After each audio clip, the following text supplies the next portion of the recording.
Diqqətli olun, Dövlət İmtahan Mərkəzinin adından abituriyentlərə qarşı dələduzluq edilir. Sosial şəbəkələrdə balının aşağı gələcəyindən qorxursansa, yaxşı yazmamısansa, bizə müraciət et, balını artıraq adlı elanlar yayılıb. Bu cür dələduzların qurbanı olmaq istəmirsinizsə, saxta məlumatlara inanmayın.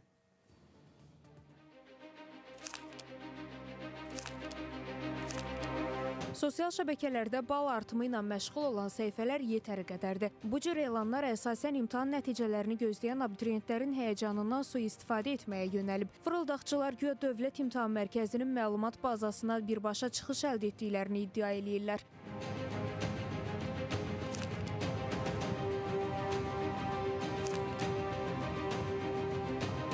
İnformasiya texnologiyaları mütəxəssisi Araz Mustafa bildirir ki, Dövlət İmtahan Mərkəzinin məlumat bazası ölkənin ən güclü qorunan infrastrukturlarından biridir. Bura kənar müdaxilə mümkünsüzdür. Lap deyək ki, məlumat bazasına bir şəxsin giriş icazəsi əldə etsə belə, həmin o məlumat bazasının strukturundan kifayət qədər başı çıxmalıdır.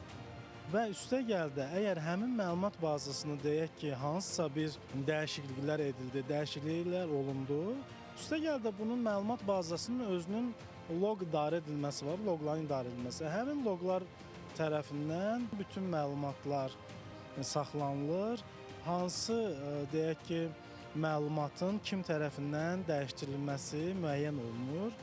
Dövlət İmtahan Mərkəzi də bildirir ki, Instagram, TikTok və Telegramda saxta hesablar vasitəsilə ödəniş müqabilində hər hansı imtahan ballarının artırılması, suallarının əldə olunması qeyri-real çağırışlar dələduzluq əməlidir. Bunlar qapalı serverlərdir və xüsusi mühafizə altındadır. Ona görə də kimlərinsə kənar müdaxiləsi mümkün deyil. Təəssürat yaratmağa çalışırlar ki, həmin o şəxslər sizə sualları təqdim edə bilərlər və yaxud sizin balınızı artıra bilərlər.